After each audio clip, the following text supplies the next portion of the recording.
Sciatica joint sciatica అన్నది ఒక దొడ్డు నరము. అది వెన్నుపూస ఇదైతే వెన్నుపూస ఉందో దీనికి చాలా నరాలు ప్రతి ఎముక నుంచి బయటకు వస్తూ ఉంటాయి. ఈ నరాల కలయికనే ఈ దొడ్డు నరం. దీన్ని మనం షియాటికా అంటాం, అంటే షియాటిక్ నర్వ్ అంటాము.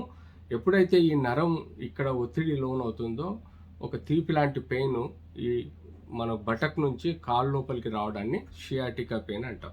సో యూజువల్గా షియాటికా పెయిన్ కారణం ఈ ఎముకల స్పాండిలోసిస్ ప్రాబ్లమ్స్, అంటే ఎముకల పట్టు బలం లేకపోవటం, విటమిన్ డి కాల్షియం లేకపోవడం వల్ల ఎముకల యొక్క కొనలు నరాన్ని నొక్కపోవడం, ఈ డిస్క్ అనేది పగిలిపోయి దీనిలో నుంచి జెల్ లాంటి పదార్థం బయటకు వచ్చి నరాన్ని నొక్కడం, అంతేకాకుండా ఎక్కడైనా ట్యూమర్స్ గడ్డలు ఉంటే కూడా అవి ఈ నరాన్ని నొక్కపోవడం, అంతేకాకుండా వెన్ను పూసలోని కొన్ని చేంజెస్ వలన ఆ నరం ఒత్తిడికి లోనవడం, అంటే అందులో ఇంజురీ వలన వాపు రావడం, వాపు వలన ప్రెషర్ రావడం, లేకపోతే ఇంజురీ వలన ఎముక ఇరిగిపోయి వెనుకకు వచ్చి నరాన్ని నొక్కడం.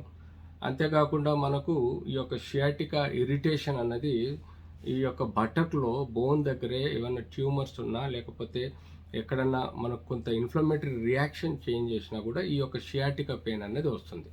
సో షియాటికా కామన్గా మనం తెలుసుకునేది ఏంటంటే ఈ యొక్క డిస్క్ ప్రొలాప్స్ అయినప్పుడు, నరాన్ని నొక్కపోతున్నప్పుడు అది మనకు ఎలాగైతే మీటరు, స్విచ్ బోర్డు, లైట్ అని ఉంటుందో ఆ మీటర్ నుంచి స్విచ్ బోర్డ్ కానీ స్విచ్ బోర్డ్ నుంచి లైట్ వరకు వైర్లు ఎలా ఉంటాయో అలాగే మనకు మెదడు నుంచి వెన్నుపూస నుంచి కాళ్ళల్లో నరాలు పాకుతుంటాయి. సో ఎప్పుడైతే ఎక్కడైనా ఈ యొక్క నరం నొక్కపోయినా దీనిలో ఉండే ఇంపల్సెస్, అంటే ఏదైతే కరెంట్ అంటామో ఆ ఇంపల్స్ మనకు ట్రాన్స్పోర్ట్ కావు. ఆ ట్రాన్స్పోర్ట్ కాకపోవటం వల్ల కొంత నరాల ఉత్తేజం చెంది, అంటే ఇన్ఫ్లమేషన్ చెంది నరాల తీపి, నరాల నొప్పి రావడం ఉంటుంది. దాన్ని మనం షియాటికా పెయిన్ అంటాం. సో ముఖ్యంగా ఈ షియాటికా పెయిన్ అనేది కామన్ వర్డ్. సింపుల్గా చెప్పాలంటే నొప్పి నడుములో నుంచి, తొంటిలో నుంచి కాళ్ళలోకి వెనక భాగంలో జారేదాన్ని షియాటికా అంటాం. ముందు భాగంలో వచ్చే నొప్పిని sciatica అనము.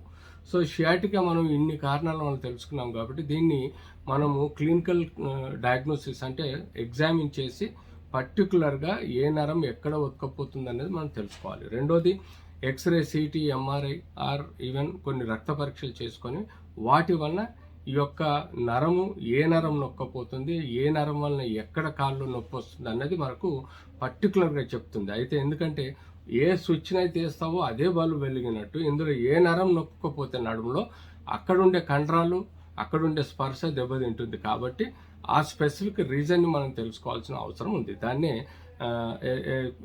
Nerve supply to the muscle అంటాం.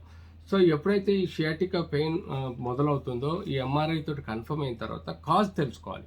కాజ్ అంటే మనం ఇందాక చెప్పుకున్నట్టుగా వేరియస్ కారణాల వలన ఎప్పుడైతే మన కార్డ్ కంప్రెషన్ కానీ రూట్ కంప్రెషన్ అవటం వల్ల కానీ షియాటిక్ పెయిన్ వస్తుందో దానికి suppose most common disc prolapse. Disc అనేది మనకు ఒక యాన్యులర్ లిగమెంట్ ఉంది. మనం షాక్ అబ్జర్వర్లో ఆయిల్ సీల్ లాంటిది డిస్క్.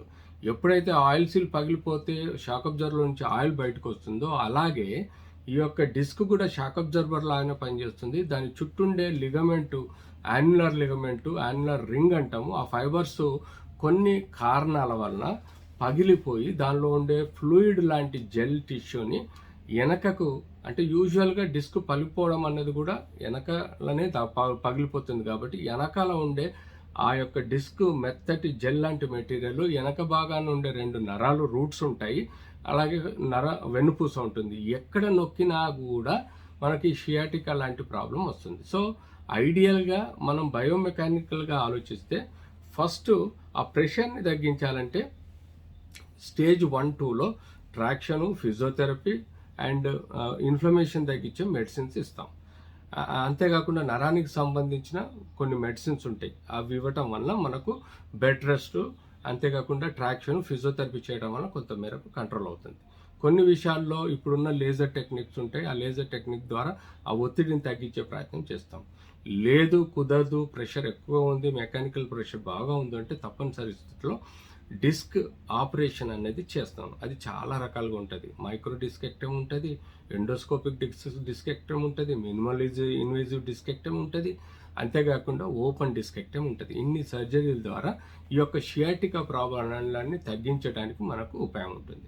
సో యాజ్ ఇట్ ఈజ్గా మూఢనమ్మకాలకు పోయి ఎక్కడ పడితే అక్కడ డిస్క్ ట్రీట్మెంట్ తీసుకోవడం కరెక్ట్ కాదు. అప్రోప్రియేట్ అనాటమికల్ అండ్ ఫిజియోలాజికల్ చేంజెస్ని బట్టి, పెథలాజికల్ చేంజెస్ని బట్టి మేము యూజువల్గా ప్రాపర్ డయాగ్నోసిస్తో ఆపరేషన్ అవసరం లేకపోతే మందులతోటి, బెల్ట్ తోటి, ఫిజియోథెరపీ తోటి తగ్గిస్తాము. అవసరం ఉంటే లేజర్ ట్రీట్మెంట్తో తగ్గిస్తాం. ఆ తర్వాత at last stage of 4 operation అవసరం ఉంటే చేయక తప్పదు. ఇది షియాటిక్ సంబంధించిన complete the information and then treatment. Thank you.